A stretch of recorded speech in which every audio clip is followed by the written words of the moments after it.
So,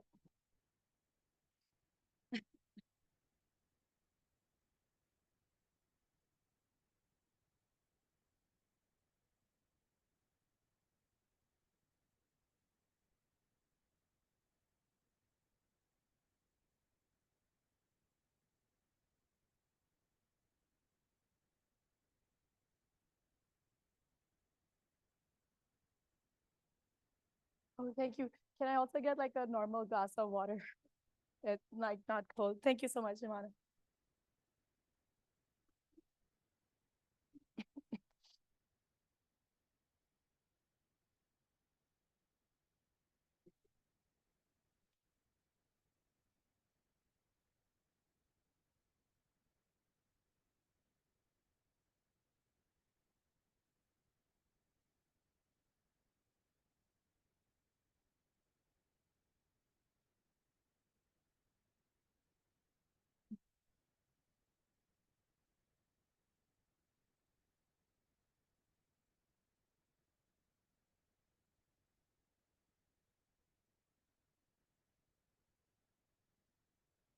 Thank you so much.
Okay, so I've already told people offline that um, I don't have my glasses.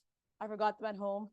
So I apologize if I don't see online comments immediately, but I'll do my best. The second thing is I apologize for the mix-up that we've had with the course outline. It's to put things in context, we've had changes in our program team that were quite abrupt and drastic over the last 3 to 4 months. And so even though it's not, that is literally not my department, but it also is really nobody else's fault. It's nobody's fault because things were quite chaotic, and I would just request that you give the program staff sort of break because they're also dealing with these abrupt changes. So I apologize. The good thing though is that we still have the resource speaker coming on Tuesday and sorry, on Saturday. And so just so you know, if she sounds a little sleepy, it's because it's going to be 3:30 a.m. where she is, right? So she's literally just going to join because she is super excited about talking to people in the Philippines. And if you read her article, you'll see why. She wrote it a while ago, and I was surprised as to how it came about anyway. So how many of you have read the case study? Okay, most of you, uh, um, good job. Okay, so the case study is about a mining project that happens in another developing country, right? And so we're looking at it through the lens of the of ESC. But let's be real. Um, I come from a developing country. Well, I'm a dual citizen, but one of the countries is a developing country. But and I'm assuming most of you do, other than those who come from China. Uh, so um, would you say both ends? Like I want to hear about this. Like you'll hear a lot about how these mining projects have an environmental impact, right? But if you look at it from a development perspective, what do you think? Like, is it really that bad? Is there a better way to do it? Is it a necessary evil? What would you say?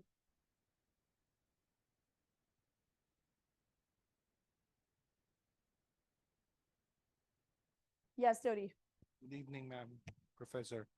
I would characterize it as a necessary evil. A necessary evil, and Yes, why is ma'am. that? Because the government also has to earn money for purposes, for economic growth. But of course, it really creates problems in the locality. In That's why the relocation should be also done properly. Okay, Uh, and and and all the things like treatment of byproducts should be done properly too. As in the case, it seems that there was really no proper treatment or lack of there's scarce proper treatment of waste what's it byproducts. okay, Thank you. okay. So Dodi says it's a necessary evil, but there are better ways to do it. What about anyone else who wants to say something about this?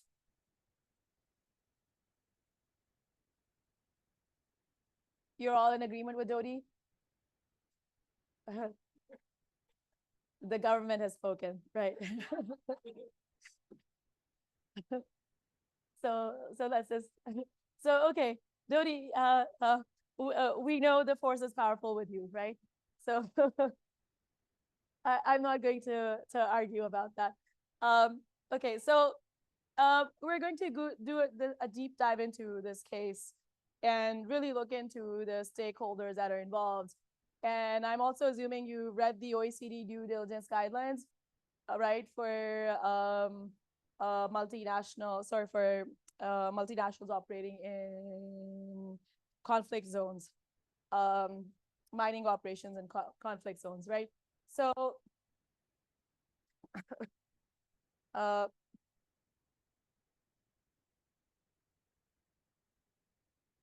okay, let's get into this. So, based on the unanimous agreement of everyone in the class, uh, we know that natural resources are essential for economic development. And if you know anything about the rare earth minerals that are mined, they're also um, important for modern technology, right? So in terms of modern technology, what is this getting mined at this mine in Abatobi in Madagascar? Yes, Mir. Prof, nickel and cobalt. Nickel and cobalt. Excellent. And what do nickel and cobalt normally get used for manufacturing? Yeah, go ahead, Amir. My mind professor coins Coins. in my mind. Okay, that's the For basic nickel. stuff. But what about modern tech? Good job. Good job. Uh, okay. What else? I think Alex wants to say something. No, Supposed to say he wants. coins, bro. Okay, so you're in the same space. Yes, Caroline. Panel boards.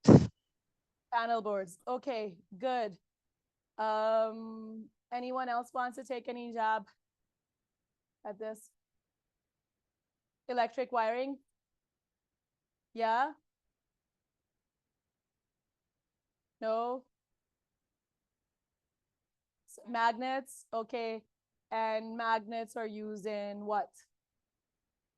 Compasses? No. Sorry? Military weapons. Military weapons? Okay, I guess I know what you've been consuming these days Oh, no. uh, uh, on YouTube. Cookware, cookware, Sorry? cookware. Cutlery. cutlery, cookware. Well, does anyone have a mobile phone? Yes. Okay, For all mobile of your phones. mobile phones have Yes. magnets. Did you know that? Okay, well, now you do, right? So that's where that is used. So we know that this is important. And uh, however, if we look at what resource extraction does, it creates a complex web, right? So there's economic development. We have just agreed we all need it, right? But there's also the environmental impact of that economic development. And we know about this from the Mark Hopper Yes. case that I talked about, right? Um, then are there social consequences to this? What does the case study say? Yes, Senate. It greatly affects the local communities. Sorry. It greatly affects the local communities. Okay. How does it exactly impact local communities? For example, one of the problems was the resettlement of the people who live there, and also how, for example, the sulfur dioxide incident that affected the water and even the people, the locals there. Okay. So those are adverse impacts. Were there any positive social impacts? Yes, Alex. A few developments were noted in the case study. There are minor infrastructure development, but very minor. Okay. And would you say the pros balance out the cons? Well, based on the well, the case study named a lot of cons rather than the pros. Okay, but I know that we have people from the energy sector here and people from other different sectors are working in industry. I want you to think outside the case study, right? I want you to bring in your actual experience and tell me, is what's mentioned in the case study completely reflective of what happens on the ground? Yes, Alex. I used to work for a geothermal company, prof, and yeah, it's the case study is quite familiar because surrounding communities would normally suffer in whenever we extract natural resources. That's a common result. For example, for geothermal producing energy company, it's the forest that gets affected. So that's why there are reforestation projects that are happening around a power plant. So yeah. And so we know that ideally there are supposed to be, so the whole idea is yes, we'll mine, but after we're done mining we're also going to reforest this, right? But is reforestation always completely possible? Uh, no, because you cannot really replace the old growth that used to be there. But forest will the quality of the trees will not be the same, and the flora and fauna, I mean the usual ecological balance might change because some endemic species will leave the area. That has been our experience. So Have you been working primarily in the Philippines or outside as well in these projects? Philippines and Indonesia, but Indonesia. they're quite the same ecological environment. And so in terms of government approaches and then corporate approaches to the government regulation, how do you see the two countries compare? Oh, it's very much the same.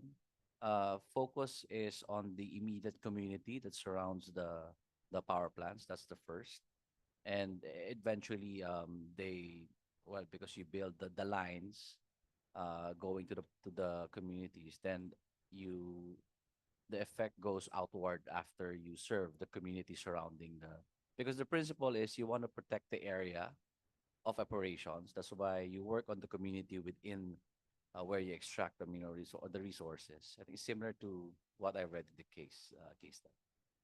Okay.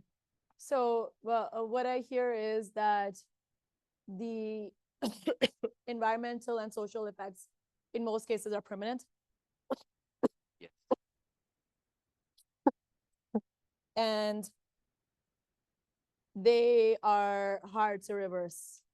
Uh, it can be reversible in time, so it's possible.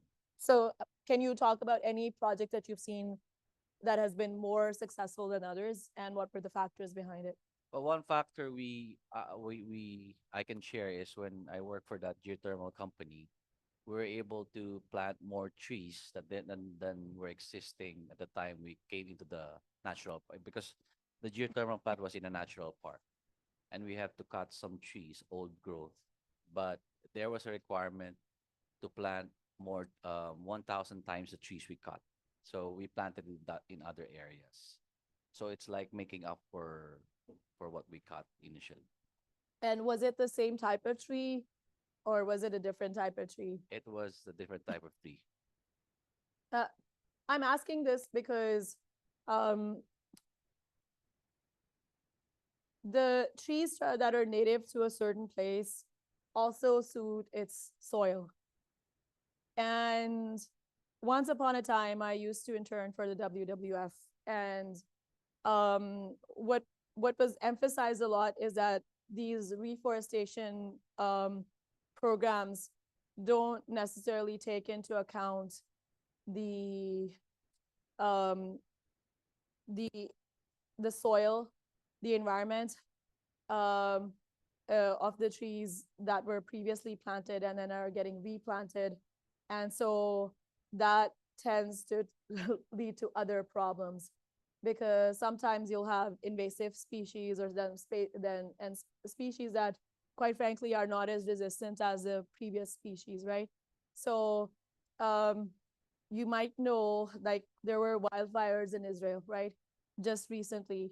And one of the reasons for this that a lot of environmental experts were saying was that there were olive trees that were native olive trees that were uprooted, and then you had local like European pine trees that were replaced with them because of whatever reason, and I don't want to get into it. But um, the and because the trees that the olives were replaced with were not local trees, these trees actually caught fire more quickly, and so that led to the wildfire issue that just happened more than a week ago. And so these are some of the challenges when you have with reforestation. So going back to you, Alex, were there any environmental impact assessments done with these reforestation programs and the trees that were replanted? Yeah, yes, it's a requirement by the DNR before you do reforestation project. And so, what were if you could talk to us about what was it, the original tree, which one was it replaced with, what happened exactly? Also, we have to engage with the DNR expert to map out the species of trees that were initially planted. And then we were given options on what trees to plant, which is endemic to the area only. And then those are the only seeds that we can plant. And prior to cutting old growth, we have to pick up seeds in that forest for what they call a seed bank, and then the seed bank will be used for reforestation. Okay, excellent. So let's move on to the more theoretical topic of today's. Thank you, Alex. Of today's. Actually, just let's talk about this. So the last bit, international relations. Since you've worked in on these projects, do you have interactions with foreign companies, foreign governments? How does that work?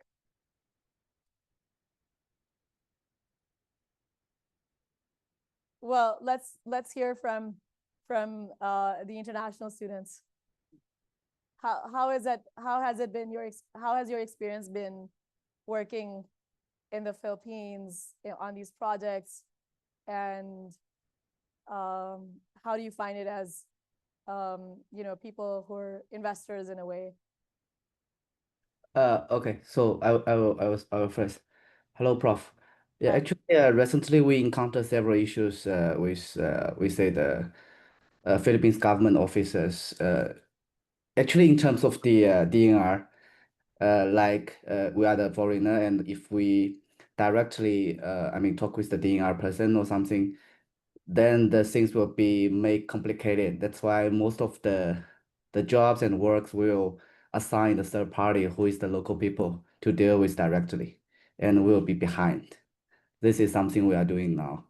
As long as we come in front of the, I mean, face to face, or we coming to the tables, everything will be changed. I mean, per our experience so far. Okay. So, I'm guessing you've never had to involve your embassy in anything. Yeah, never. Yeah. Okay. Have you, the people in the industry, have you ever had to deal with foreign governments? Alex? Could you? I don't want to come too close, even though I'm literally half blind, because then somebody will complain they got something from me. Prof, So, wow, okay, thank you. yes, So Alex. I've had experience dealing with the government of Indonesia and Chile. Okay.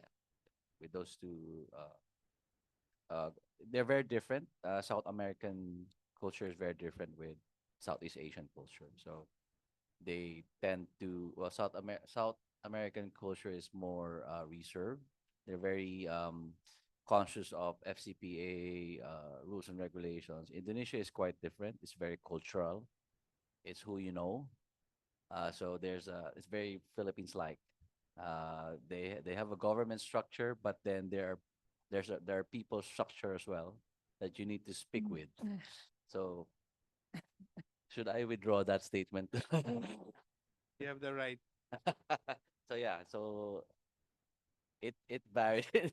I want to say something politically incorrect about us Pakistanis, but then you guys will say, "Oh no, we knew these guys were like that." I'll hear. I'll listen to Janie first, and then we'll. Yes, Janie. Hi, Prof. Yeah, just Derek has mentioned about our international cooperation with local government, but meanwhile, I also want to share about the local staff issue, because I also wondering how do the Filipino classmates for they to work for the international company like Chinese company or Japanese company or Singapore company.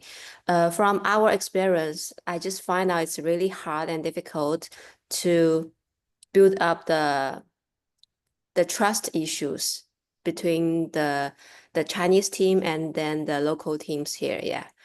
It's not just about the Philippine team. It's also when we have the office in Vietnam or Cambodia or Indonesia, we all have this similar trust issues. Yes.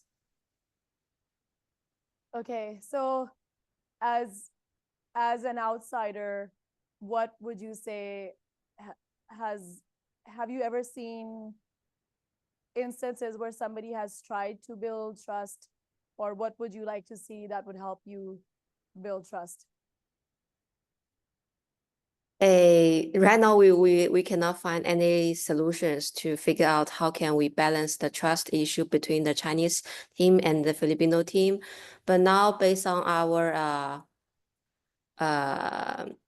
HRs, I think basically we just control the local team by the salary or bonus incentives to make them feel how to say, Right. yeah, just not to make problem with the company. Yes. So if you were here in the room, the laughter says that is indeed the way to go. I'm just reading into it. Reading into it. Okay. It's yeah, I mean it's a cultural thing, right? And also some cultures are closer than others. You just feel like it's a safer space to talk. And just to give you an idea, When I was teaching in Uzbekistan, I had a Brazilian colleague who was teaching criminal law, and she was really into women's rights issues. And she felt like there was a disconnect between her and the Uzbek students that she was teaching. And so her assessment of the whole issue was that Uzbek women don't want to talk to outsiders.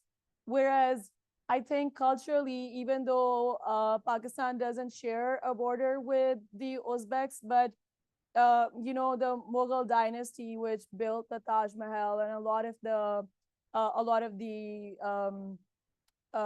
historical buildings that you see in both Pakistan and India came from what is now Uzbekistan. And so there are a lot of, even though it's a different race and technically a different culture because they were colonized by the Soviets, and say those, so their language is primarily Russian. For us, we speak English, but there just seems it seemed like there was more of a trust element. And so they felt like culturally they could talk to me more about what's going on in their houses and be open about their issues. So, I mean, I think it depends. But then, it just sometimes goes back to how can I break this barrier, right? Um, so, for example, when I was in Pakistan, our entire team was Pakistani, and we had one Polish colleague. And so, when you have only one foreigner in the room, the easiest thing to do would be to start just talking in your own language, right? But we wanted to make sure that she felt that she was a part of the team and her opinion was equally important. So every single conversation was in English. And I had the opposite experience when I went to Uzbekistan, where my colleagues just felt there was okay to start talking in Russian or Uzbek. And sometimes they didn't realize that there are like common words that I could understand. So, I mean, it never led to an awkward situation, but the trust building wasn't as there. So I think, hospitality is a common human thing. Maybe I don't know if that answers your question, Janie, in a roundabout way. But like bonuses are a good way to go. Food is a good way to get people talking, right? Um, so so just saying. Um, anyway, let's get back to this. Um, okay. So we've already covered some issues in this, right? So there's short-term economic gains versus long-term sustainability in mining issues. Then we have issues with local laws versus international standards, right? So there are issues for people who are more politically and legally inclined. There are issues of sovereignty, right? There's mere compliance versus ethical obligations, corporate profit versus social responsibility, local impacts versus global supply chains, which is what Alex was talking about. And then obviously your country's development versus environmental protection. So all of these things that you see in resource development, right? So let's get to the Amatovi project. So this is based in Madagascar, which most of you probably know because of the cartoon, right? And it's one of the world's largest nickel and cobalt mining operations. And it was the biggest investment in Madagascar's history. And also happened to be a joint venture between corporations from different companies. So you have Sherritt from Canada, Sumitomo from Japan, and then Korea Resources Corporation, and then SNC Lavalin, which I believe is an American company, right? So the project has been going on for more than 40 years and processes more than 60,000 tons of nickel and 5,600 tons of cobalt annually. It has created around 18,000 construction jobs and more than 2,000 permanent positions, and has led to some form of infrastructure development, which includes roads, port facilities, pipelines, but has also led to the relocation of communities, which is a problem which Alex identified. And Madagascar, if you know from the cartoon, is one of the most biologically diverse places on the planet, right? So unfortunately, it also is operating in sensitive ecological areas and has led to some of the loss of biodiversity.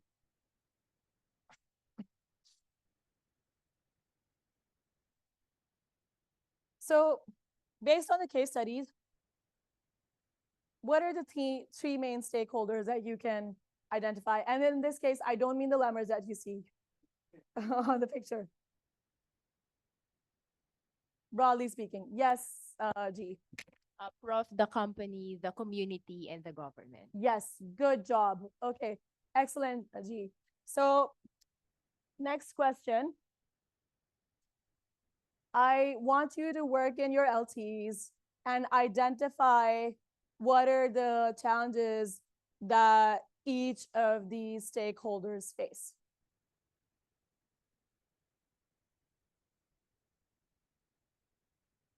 So I'll give you 5 minutes to do it because then I want you to keep your positions afterwards because we have more LT work coming.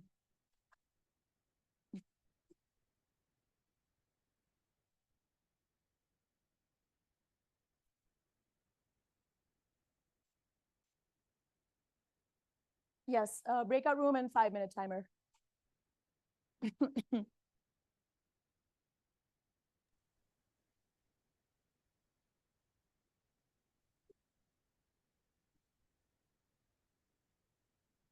And when you're doing this, pay close attention to your case study and also to the exhibits. And just to give you a heads up, mostly when I give students case studies, they tend to ignore the exhibits and just read the text, whereas the meat is actually in the exhibits. So not just for this course, but other courses, make sure you read the exhibits because that's where all the fun actually lies.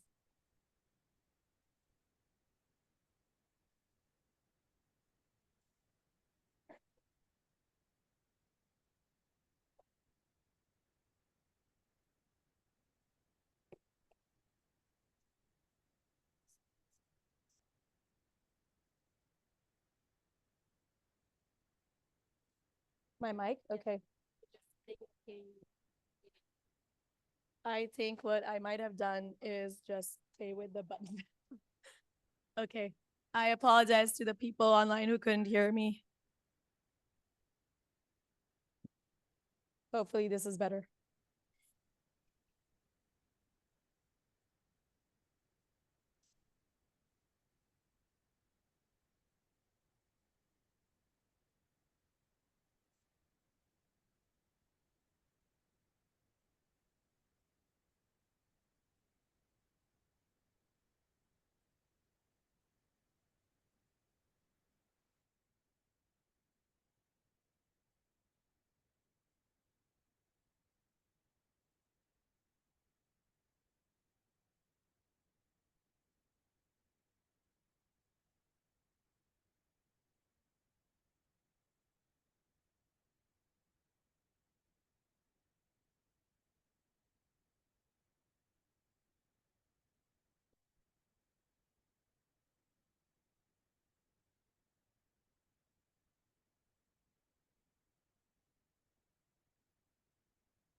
And I hope people online can hear me properly. Yeah. I feel very surveilled.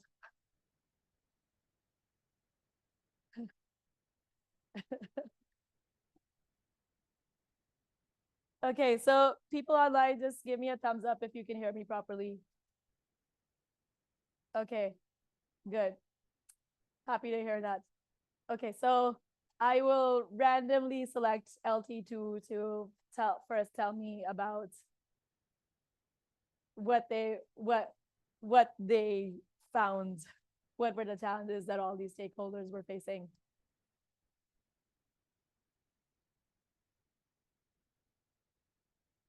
By the way, just so before you catch your breath, I also want to tell you that for your final group project, I will be sending the presentation details in 1 or 2 days.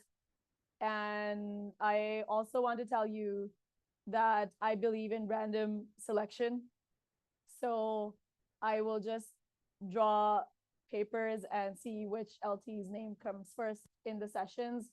And so whoever's names, whichever LT is named, uh, you know, much like the Harry Potter situation, you will have to uh, present. And also for the LTs, in case one of the LTs gets left behind and there's another session and the other two LTs don't attend, I will cut marks, 5 marks from your participation because I want you to be present for the group that remains last. So just want to give you a heads up that that's going to happen. Okay, so that would be ideal.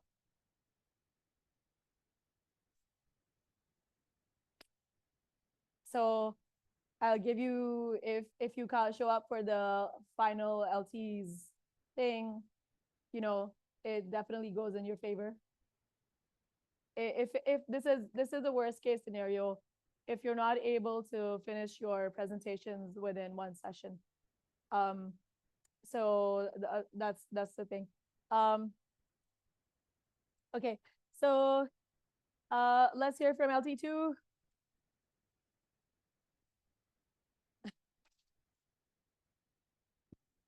Hi, Prof.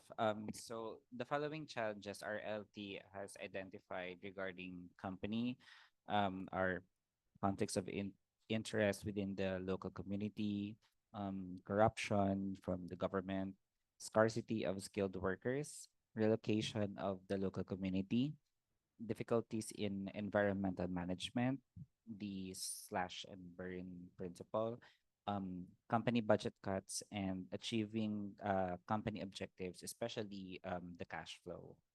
Also, for the community, the challenges that they face are lack of education, unemployment, um, health, land rights, insufficient compensation, lack of transparency, prostitution, pollution, threats to basic human rights, the right to assemble, the freedom of expression, and the Tanin Razana.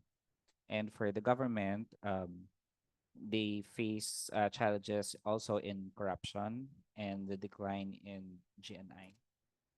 GNI. We will also have to put balancing the need for economic growth versus the preservation of the biodiversity and biodiversity and The challenges that the community faces. to Okay. balance for the government. For the government, okay.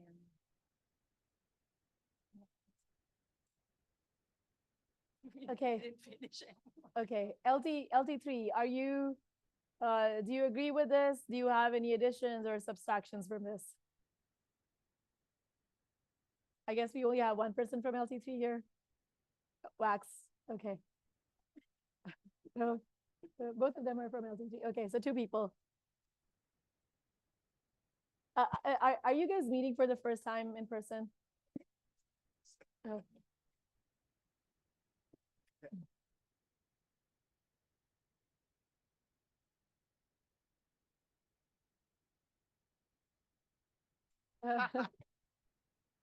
It happens, with the other cohort, there was one person who was constantly online. And so one time and this is just like literally a couple of months ago, the last term, I gave an LT task, and he was just awkwardly sitting in a corner throughout half of it. And then he realized, oh, I need to get up and meet people. So it was quite funny to see because they've already almost spent an entire year. Anyway, yes, Max and Alex.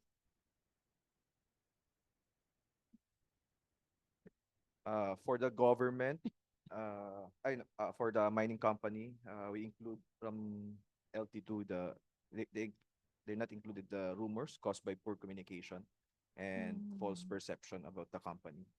Also the compensation for rural population affected by mining operation. For the government, on the administrative and legal context, I think they misses. Hindi nyo nasama. They miss out. And for the community, yeah, the environmental impact. That's all. Did you want to say anything else? Okay. So they're all in agreement. Okay. LT1, do you have any additions? We'd add for the community, Prof. So essentially, I don't believe any HIV prostitution, and there's like the inherent it worsened. I think to sum it up, the challenge of the community is life got worse when it was promised to be better. Because of water, the farther place that they were relocated, farther from the usual jobs, which is already GNI is already an issue. Short change on the value of land and all these things. Community, envy. Envy. I don't think there was a mention of the word envy there, which is also here common here in the Philippines. We call it crab mentality. We have that here. So yeah, compensation difference in compensation generates both envy and dependence. And then we also have the challenges for the community is the unstable political conditions because they are of course affected by that also. Yes, Janie. Yes, just want to add about the challenges from the companies that regarding the land compensation disputes.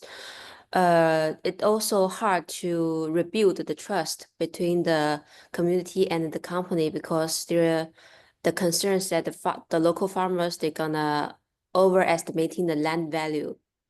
Yes. So it's hard to be a fair compensations for both. Yeah. Okay, excellent. Yes, Candy.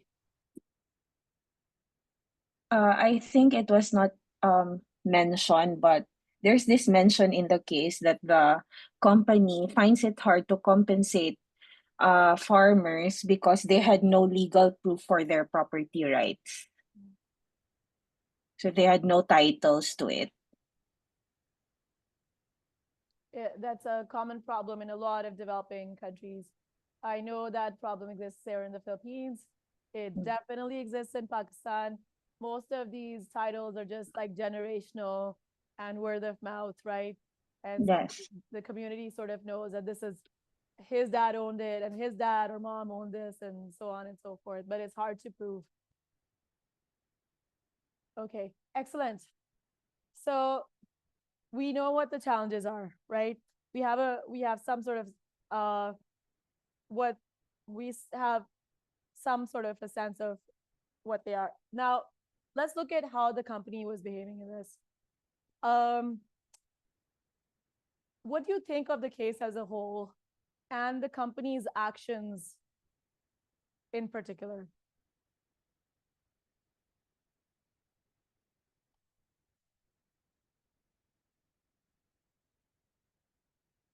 Yes, Jody. Yes, ma'am. On the part of the company, I think there was a genuine attempt at compensating for the pollution that the companies were causing. the mining was causing. But still, it's not enough for the people. So that's what I gather from the. Of course, they were successful in mining, but the pollution is really bad. It's really bad, and the people remain ignorant. They remain poor.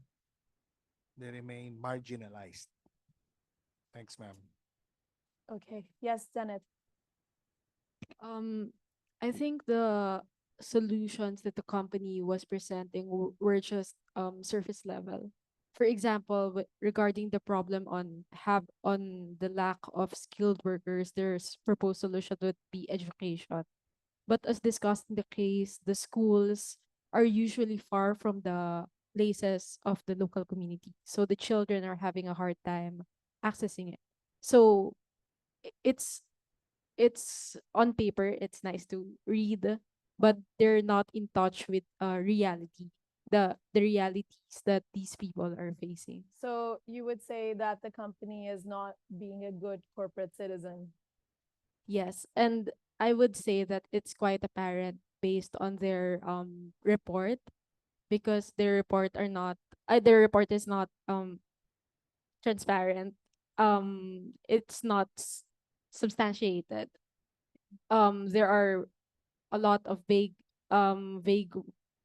words there, and they did not provide quite the substantiation for it. Okay. So I want to take a step back here and go into the realm of political science. And I know some people will hate it because they'll say it's too theoretical. But what is a good citizen?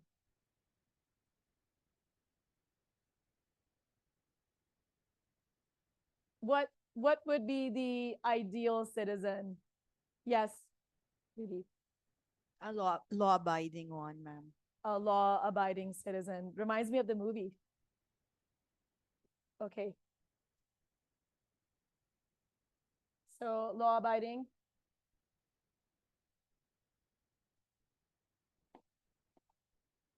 And what else? Morally upright. Morally upright. Okay. Yes, Caroline. And then Katie. Concerned with the community. Concerned with the community. Okay. So community builder. Would you say that's the right way to say it? Okay. Okay. Yes. Somebody who contributes value to the community, Contributes value. Okay. economic value.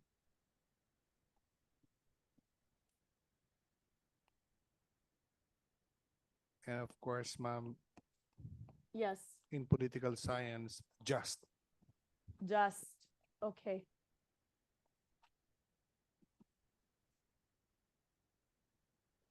Yes, KB. Sorry, I know you raised your hand first, but I somehow thought you and Mir were acting. Prof, patriotic. Sorry? Patriotic. Patriotic. Okay. That raises so many questions for multinational corporations. Okay. But good one. Patriotic. And online, AJ, yes. Prof, showing empathy and contribution to the community. Empathy. So let's put it with community building. Can do. Kind of. Okay. So if that's not in political science, uh, just general. Now you're just trying to be woke, right? Politically correct. So, okay. So this is, I mean, a lot of this is what the human citizen, the ideal human citizen would be, right? But let's strip away and look at what the ideal corporate citizen would be. It's more difficult. Okay, why is it more difficult?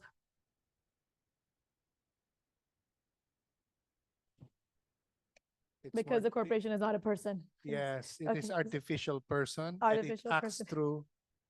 I was True. joking about that. Yes. Okay, But yes, please go ahead. it acts through natural persons. Okay. Yeah, so there's an agent, the managers, the board of directors are the ones who control the direction of the corporation. So it's a little bit complex. I think. So what you're trying to say is that it is a group of individuals trying to pose as one person. Yes, ma'am. Okay. Well, let's, for the sake of management studies, just say that there is a corporate person. You know, make the CSR folks happy. What would that ideal? Don't sue me. Political science, ma'am. No more. Yes, sure. Let's go from the concept of liberal citizenship to corporate citizenship. Okay, so you know, in liberal thoughts, you should ideally be able to do what as a citizen? I'm asking. So for a corporation, ma'am, No, just as a human being. You know, in liberalism, what are the ideal rights of a citizen? or libertarianism. Sure, Okay. John Rawls and so on. Yes, ma'am. Libertarianism's argument is that we belong to us, meaning everything that your life, your labor belongs to you, right? To me. What And about the social realm? You know, just to, you know, just before you start hating me, I studied this as part of a course at U of T, and my professor would keep on talking about John Rawls, and I absolutely hated it. But just for the so I'm just saying this for the sake of conversation and getting the conversation moving. I actually am not the biggest philosopher out there, but let's yeah, please go ahead, Dodi. me too. I'm not the best philosopher, but we try to study it in our courses, in my past courses, and I also listen to the lectures of some of the best professors in, I think, Harvard. Yes, Harvard. There was in the YouTube, but only in YouTube. And he said that in libertarianism, the philosophy holds that we belong to us, meaning don't belong to the government. That's why that's the idea of that's where the idea of slavery comes. The taxing is a moral equivalent of slavery. That's what he was saying, this professor. And going back to this, in connection with good citizenship, ma'am, Yes, we're going to good citizenship as a person yes. or as a person. So I mean, the way I see it is it's a lot about public participation, right? How you behave in public, what you're able to see. Yes, Janie. Yes, I think the good citizens should put in the community benefits above the individual benefit. Community, okay. I know you can't read it, but that is there. A community, and so there's that. Would you say charitable giving is also a part of good citizenship? Yes? Yes, ma'am. Okay.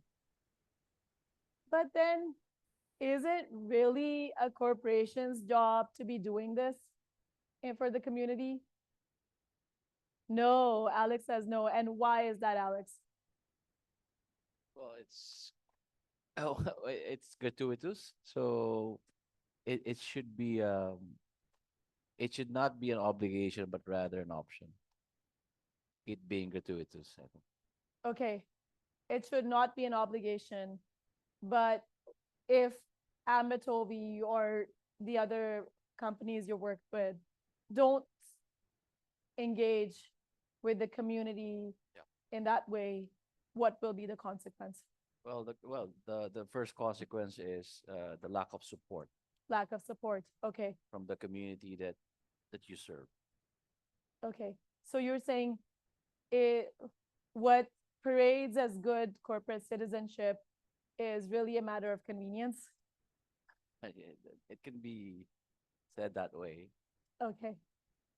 Do all of you agree with Alex, or are there people who feel strongly about this the other way?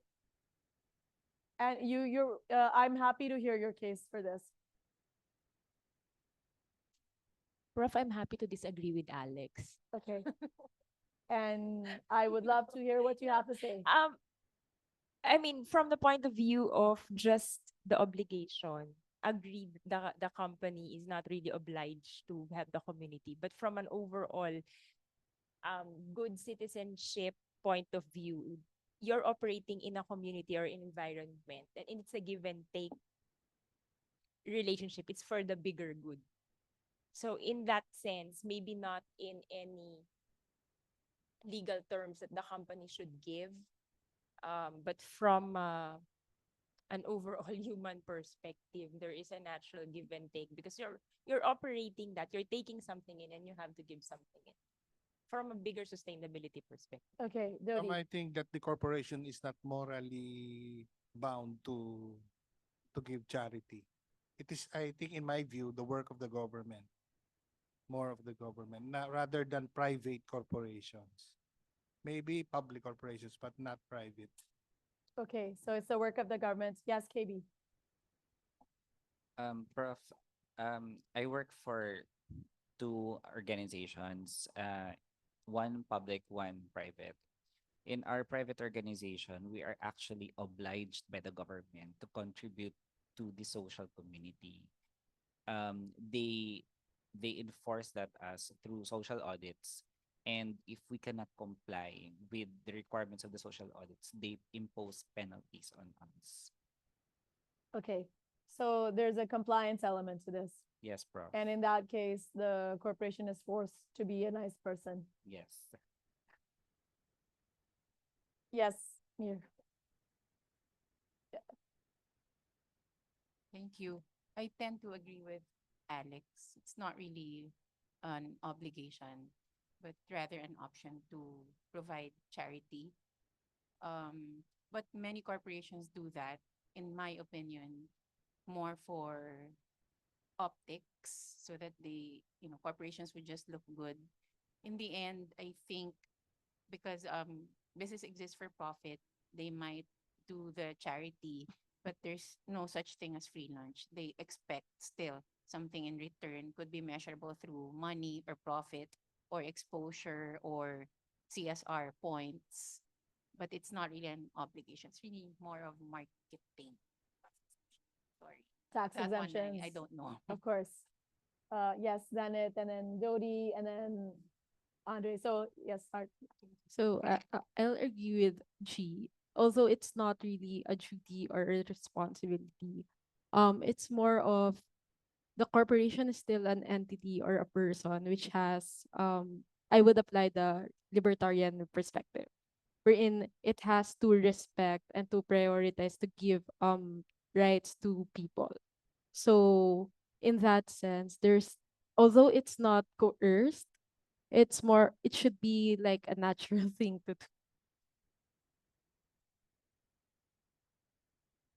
I think that charity is not the obligation of a private corporation, but it is also not really the obligation of natural persons. Yeah. According to the libertarian philosophy, because in the view of the libertarian, obliging them to give money to, it's like robbing them of money because it belongs to them. It should be voluntary, not obligatory. So Amitobi should not be setting up schools, should not provide medical facilities. Um, no, ma'am, private companies that cause problems should should uh, should pay. That's when the problem. But there are corporations which do not cause those problems. So if we divide corporations into two categories, one who cause damage to the environment and to the localities, they should pay. But those who don't, they should not be obliged to do so because there are companies, there are organizations which do not create that much damage. Okay, Andre, what do Uh, you think? I would like to concur to Sir Dory's earlier statement, not the immediate statement, that the that it is the government's obligation. I'm coming from the idea that the corporation is or acts based on its charter on what it's allowed by the government or what it's allowed by the government or what it cannot do. And so if the government or if the charter or if the laws of that locality is ineffective or insincere, then the corporation may hide to the ID or may use it as a defense that hey, we're we are law abiding citizens or corporations, and so it should be the governments primarily because I'm not good in libertarian or what, so I'm not familiar with that. So Okay, good. Yes, G. I thought you raised your hand. Maybe I was hallucinating. Shooting, sorry. Okay. It's also because I just taught about AI last week, so hallucinations are up on my list. Yes. I think the common view is that it's not the company's duty, right? Right. And philosophically, that makes sense. But if we go back to previous discussions wherein we say um, there needs to be care, right? You have to care. So it comes from a sense of duty. It's a higher sense of duty, not really a legal obligation. Like, for example, in Shell, in other countries, they don't have Shell Foundation in other countries. But in the Philippines, we have a Shell Foundation with a long history, and it was really born out of care.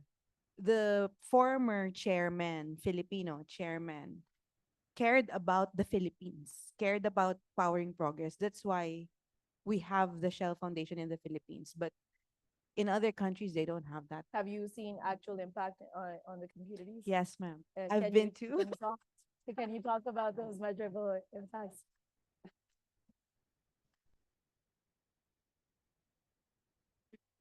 No, I mean, honestly, jokes aside, it's a good discussion to have. So I would love to know. Um my favorite experience with the Shell Foundation, I would say, was our trip to Palawan, the hometown of the home where wax hails from, right? So we visited Mantigid Island, and Shell provides provides clean energy, gives access to energy to that community through solar, wind, and I forgot the other one. Solar, wind. I forgot the other one, ma'am. Mhm. So that's one. And then in El Nido, we also have an agro farm. We visited an agro farm. It's also a training facility. And during the recent typhoons, a lot of farms in El Nido got wiped out, but not the Shell farm. And it's because of the expertise of the agriculturists in the area. So it was Shell's farm supplying food to the entire community.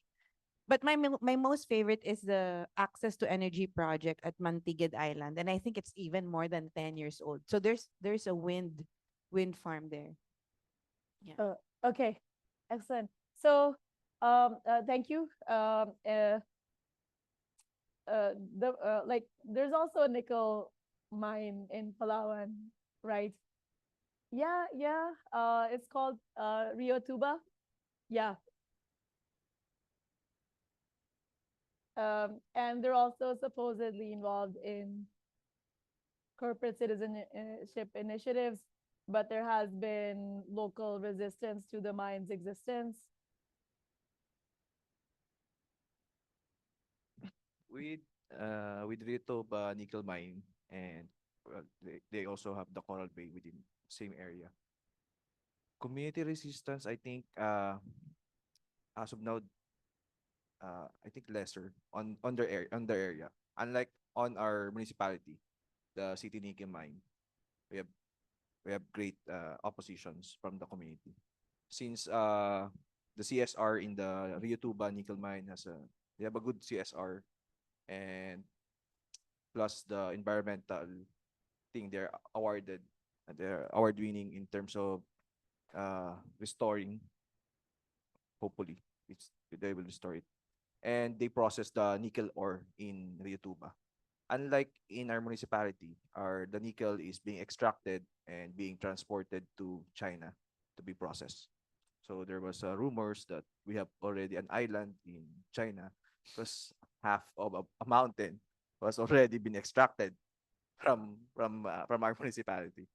So uh, there was a time Canadian diplomat visited us because uh, the Toronto exchange is part of it is on the about nickel mine, the Toronto Stock Exchange. So they talked to us that they want to check if the mining company in our municipality is uh, they do their stuff for the community. So they say that if they violate, they would suspend the company in the Toronto Stock Exchange. Mm. So I don't know if because until now they are still operating. So, but there's a big opposition in our locality with the mining company.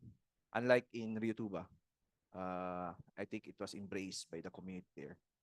But still, Rio Tuba or in Batarasa municipality has the highest poverty index in Palawan. So you don't take that despite the promises that the Yes, I think it's more on the I think it's only on the area in the Rio Tuba only. But however, the impact, I think it does not affect all the community in Batarasa where the mining company is situated. Alex, have you had any direct experience with Rio Tuba or anything else, or the other company that Wax is talking about? Oh no, no, I just read about it. Prof. Okay. Um, Well, thank you, Wax, because I was reading about it, and it seemed like there were a lot of overlaps between the Amatovi project and Rio Tuba and these nickel mining projects here in the Philippines. So it's good to know that there's a local perspective on it.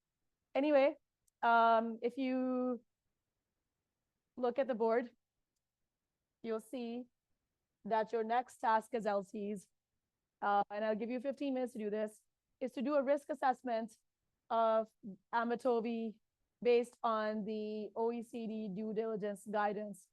So yeah, so I want you to read if you haven't read it already, sit down, determine what the due diligence guideline for minerals is, and whether Amatovi, yeah, and you can read the sustainability report, right?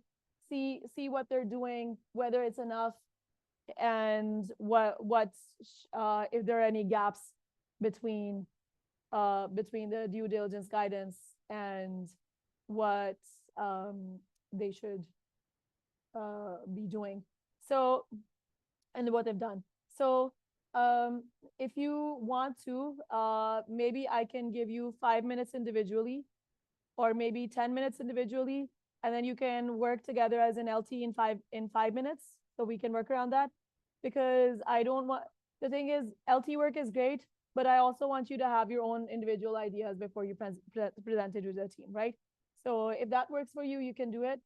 And yeah, you can create breakout rooms, but If you want, should we create the breakout rooms first, or do you want to just work on it individually before you talk to your LT? Individually? Okay, so let's take 10 minutes individually. Does that sound good?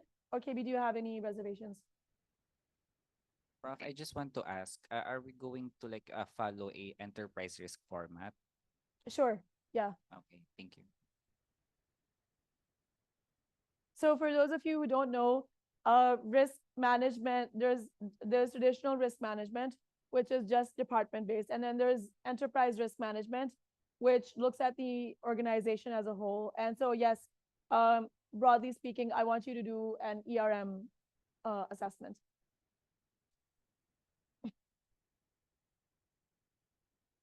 But do what is comfortable for you. I don't want you to feel overwhelmed. Play to your strengths while you're doing this. If you feel like there are some areas of this which you are not comfortable with it, you can leave it and have somebody else in your LT look at it. Yeah, so just for the individual stuff, they can have till 9:15, 9:17, and then for the group stuff, they can have another till 9. Yeah, let's just, I can't even see properly. Let's just give them 7 minutes for that, and then 7 minutes for the group work.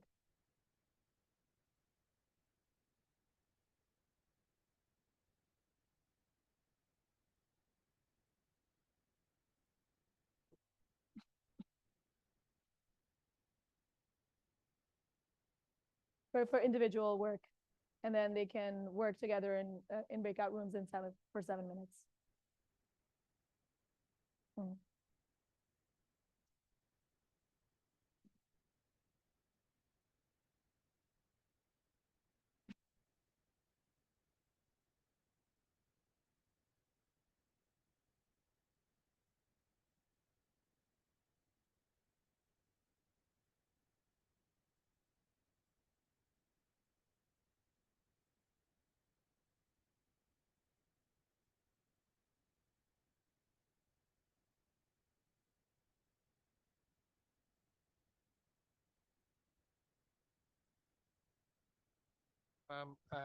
We're quite at a loss as to how to do it, but we see in the Okay, so if you've never, I'm assuming you've never done a risk assessment, right? So let's start with the basics. You might remember that I told you about the pastel analysis, right?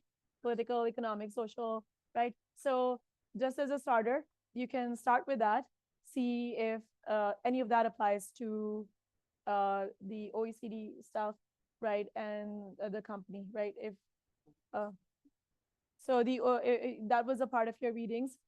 And there it has slides, it has a guide.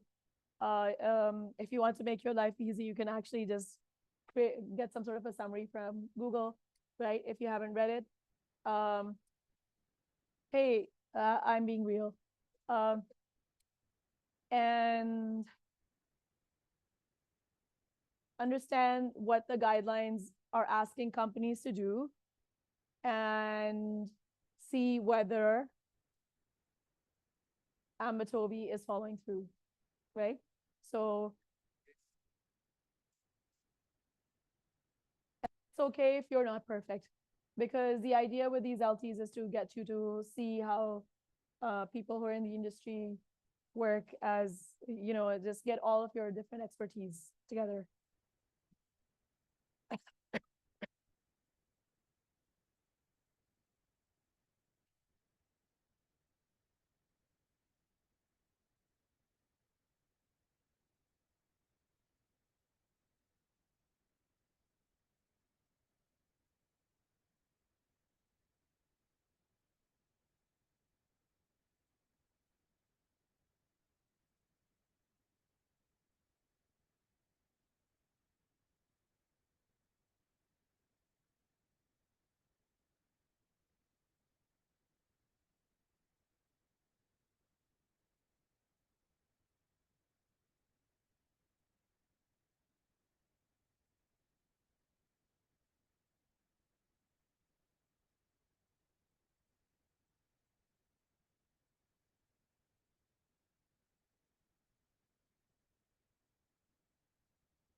Um, my eyes are gonna start hurting at some point. It's fine.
You're all going to be put in your breakout rooms, and you can start interacting with each other.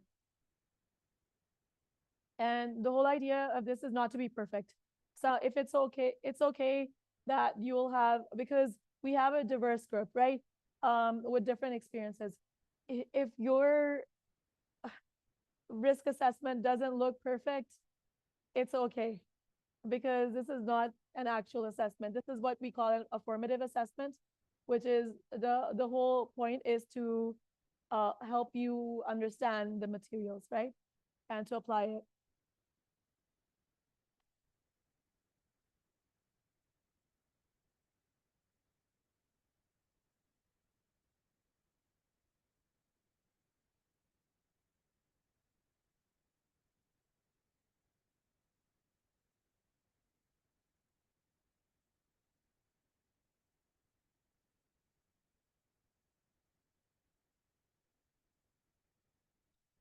So just to make it easy, I'm not expecting you to come up with some really complex risk assessment.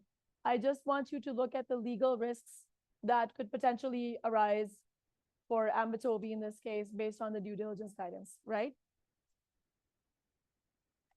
Yeah, just legal risks.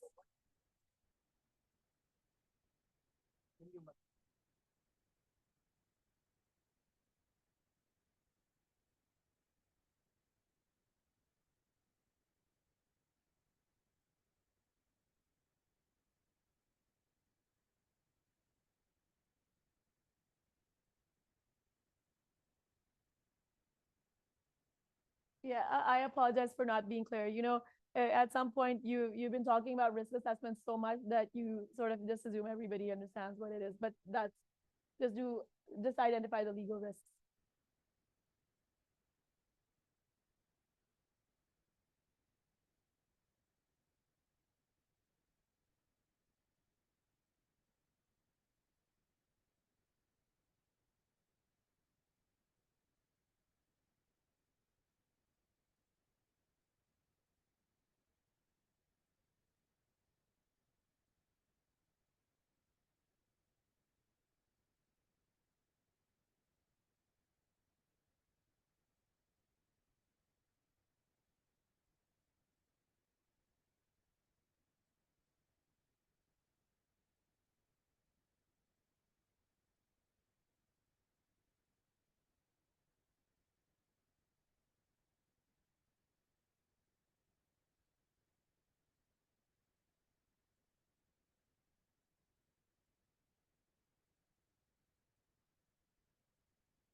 Okay, so welcome back to the real world. You have all exited the matrix. Uh, so,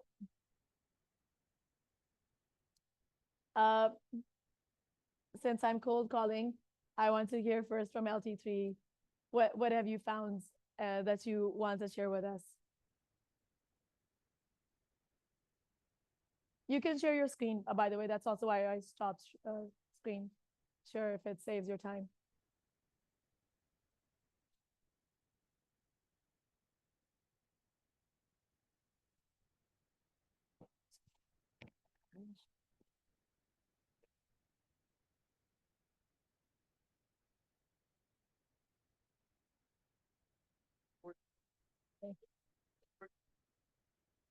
Andy, would you like to share?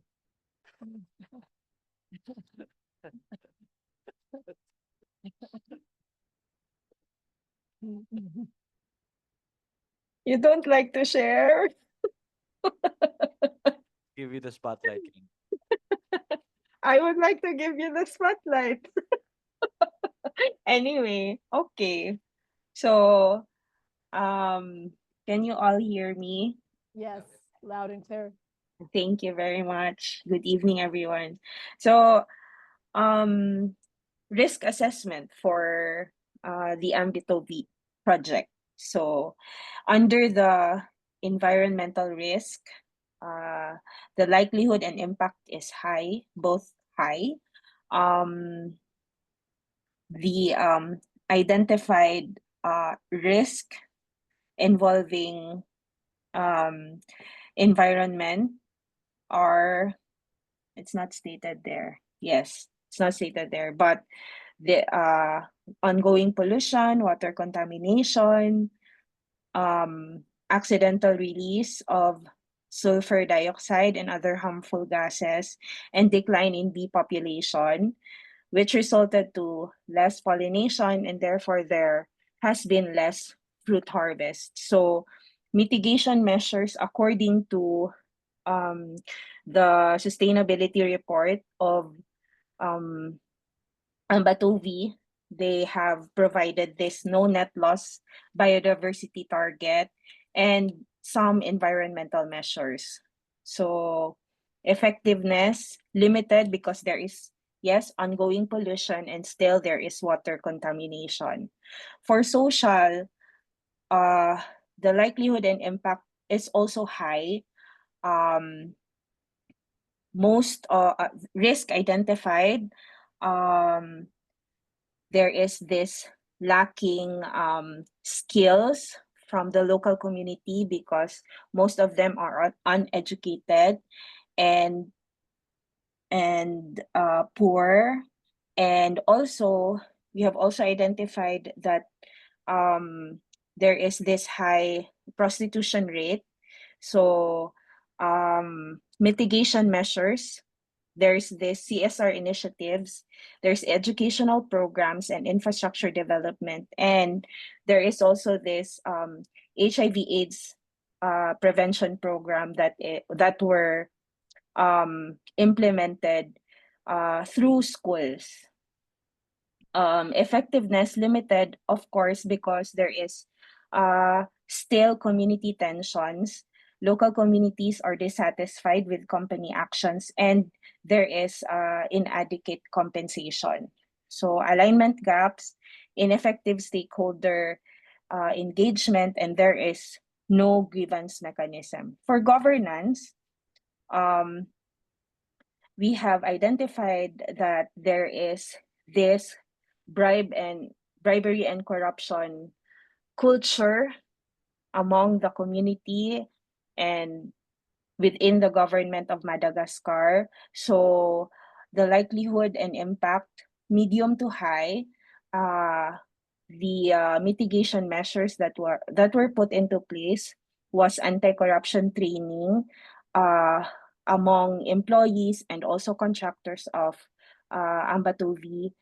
Effectiveness, partial only because government corruption still persists.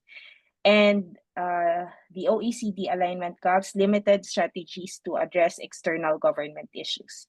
And finally, under human rights, actually, we were not able to finish until human rights, but we have just put there that it's unclear, it's potentially high that there is human rights abuses, and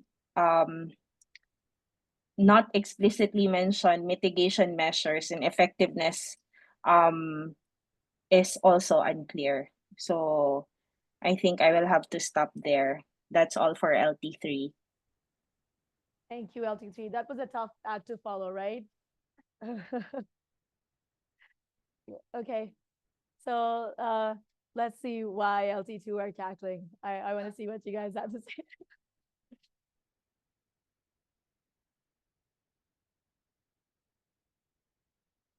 Thanks, Kendi. Thank you, Prof.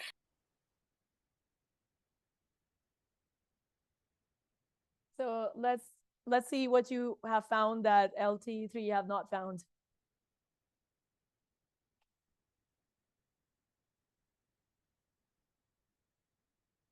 So Okay. LT2 have played to their strengths. Hey, Okay. boss. So for LT2, although it's really hard to follow Candy's presentation, for LT2, It seems like you guys have done this a lot. we identified for 6 objectives: financial, reputational, regulatory, and legal, customer reliability, competitiveness, and safety and environment. So for financial, the attributes that we identified are company budget, revenue payments, investment, and net loss forecast. The event for company budget would be budget cuts. Revenue payments, forecast mining royalties expected to be $267 million over 27 years. For investment, project represents a significant investment of $6.9 billion. And for net loss forecast, that would be retained earnings for the next 27 years is net loss of 128 million. For reputational, we identified 3 important attributes. The first one would be the values: lack of transparency, prostitution. For community relations, community feels the lack of effort for their welfare. This will be about the education and health and the resettlement. For environmental management, the company used to be a candidate of extractive industries transparency initiative before it was removed. For regulatory and legal, non-compliance with laws and compliance with regulations. The first one, they don't have any audit activities. The second one would be Large Mining Investment Act, because it was mentioned in the case that they're having difficulty in the legislation because of Large Mining Investment Act. And of course, corruption and bribery. For customer reliability, the events are protest, community dissatisfaction, and conflict based on the text. There are police posts so that the people cannot protest or peaceably assembly. Also for products and market pressure, international nickel and cobalt markets exerting pressure to boost production. For competitiveness, the standards that we provided are equator and voluntary principles on security and human rights, which greatly affect because this is about the resettlement of the local community. For the expertise, the company believes it is qualified to protect the environment for this kind of project. For market position, the company aims to be a leader in the sustainable production of nickel and cobalt. And then lastly, safety and environment, deforestation, slash and burn, water, poor water quality, and health and safety, zero harm safety policy. Job. Yes, Prof, Katie. we would just like also would like to add in classifying the risks by risk level, we believe that we have identified some of the risk level as moderate because there still could there are we believe that there are some internal controls in place, but however are insufficient. And also we identified some as high because we believe that the impact is directly on the basic necessities of it's either the community or the basic needs of the company, or have direct impact also to the government as well. Thank you. Is this something you've done a lot because you're applying for standardization for your company? It seems like you're pros at this. Yes, Prof. And I have authored already a risk manual because I was forced to author one under the ERM training I had here with AIM. Ah, okay. That's why. That explains everything. Now, LT1, I know that you guys will not be experts on this. I have a feeling, but but I do know that you have more years of expertise under you. So, So here goes I don't our. want you to feel um You're very kind, ma'am. But we'll try our best. Okay. So OECD criteria, we focus on as advised by our good professor. We focus on the more on the legal issues, Mhm. or that which pertains to those legal issues, human and labor rights. Okay, so they're partially compliant, but the payments are not according to the community, are not equal. So, but of course, the members of the community are not aware of uh, the reason for the difference in the pay. Okay, so they might be facing suits because of this.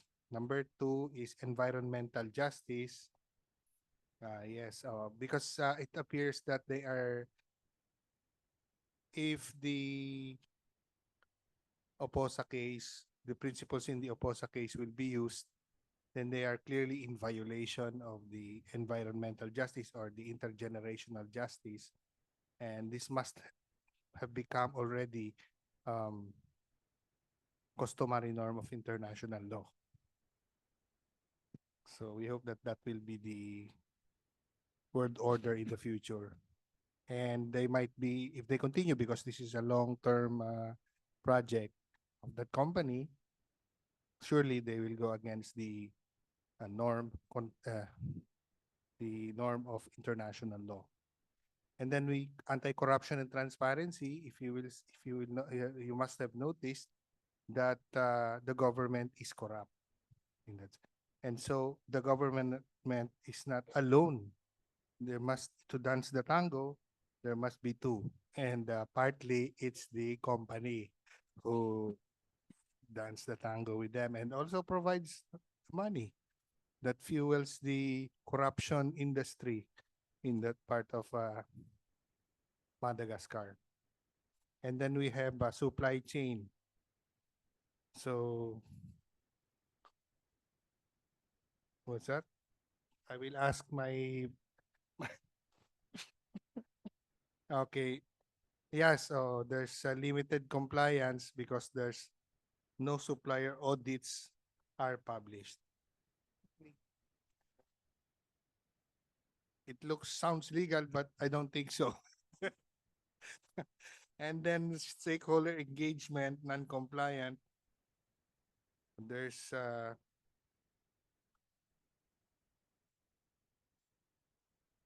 yes, so I think my So it's non-compliant. There's no proper consultation with the community because obviously there's a big conflict around it. so generally they will be, so certainly the company will be facing suits in the future. If not criminal, then it must be civil, environmental, and then fines also, if they will not reform.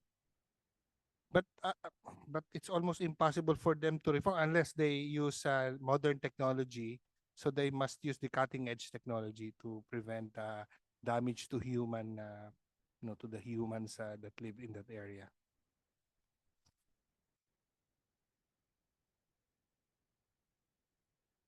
It was challenging to us. Challenging, Yes, ma'am. but did you enjoy it? Yes, partly, ma'am. Partly. I literally put you guys on the hot seat for this, right? It was like quick learning as it gets. Yes, but because you taught us the first step, we will be ready to take the next step, which is analysis. Thank you, ma'am, for that first step. Okay. And how did you feel after looking at what these guys had done? We felt inferior, a bit inferior. You, but I mean, you now know what it should look like, right? Yes, ma'am. So, Looking at their right? And so I think you probably had the biggest learning curve amongst Thank you, all ma'am. In PLTs, that way, we are superior to them because they could only improve so much. right? So you didn't have to do so you didn't have to take the entire ERM course, like maybe you said he just saved you a lot of money there. But certainly, ma'am, we learned a lot, and as you said, we had the biggest learning curve. We cannot disagree with that. Okay. Any takeaway from you guys before we end the session? It's time already. I'm happy to hear that. Yes, Katie. In our topic earlier, regarding corporate social responsibility, I just want to cite one company back home in the province, Victoria's Sugar Milling Company. Um, they're the biggest sugar milling company in Negros before, and they were very very big, and the community was so happy because the company directly have a positive impact on the livelihood of the community and also I think to the environment. So I think I don't know if Attorney Candy would agree with me. I don't because it happened like a long time ago.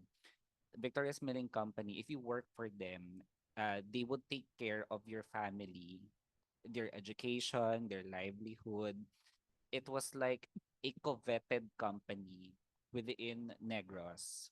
However, when the Marcos regime took place, he took down the sugar industry, which also took down the Victoria's Milling Company, which have a direct negative impact to the company. So I think the government really plays a vital role with regarding to the relationship of the company and its corporate social responsibility to the local community. For sure. And just how we look at corporations as a complex relationship, right? There's a part of us that hates them, but there's also a part of us that loves what they do when they're able to provide the right sort of medical like the right medicines, the right cures, the right facilities, right? So it's quite complex. I've forgotten the name of an author. He actually wrote like I saw this at a bookstore, but I will mention another author that I think you guys will find useful. She hasn't written on this in a while, but she was at the Harvard mini conference within the IGLP cohort, and it seems like I can't share anymore because I don't have my slide. But her name is Maha Atal. So she's like an in African Indian journalist and legal scholar. So I'll just write this and maybe you can just share it with the cohort. And she actually did a lot of work on the CSR initiatives of different companies in Africa. And like she was really popular at Harvard. Everybody wanted to listen to what she had to say. I don't have her wit, but it was funny about how she named certain companies based on their CSR as the fascist company, the family-based company, and it was like quite funny. And she also has done a lot of work on companies and their CSR initiatives, and like Tata Industries, like how they've formed entire communities in India and how people are super proud to be part of the Tata brand, right? and the work they've done. So, I always say I'm an academic who's been like a researcher who's been forced to be a professor. I'm not, I, I'm not the most eloquent, but I do recommend that you look up her work, and see what she's done. Um, and with that, I will see you all on Saturday. And I will post instructions in a day or two. I will try to make it easy. Just for the sake of reference, each LT will be working on a different industry. So you will have some sort of common guidelines, but you'll be working on different sectors, different things, right? So there's something to learn from each other for all of you. And with that, thank you so much for coming at this point, at this time, and staying with me. Thanks.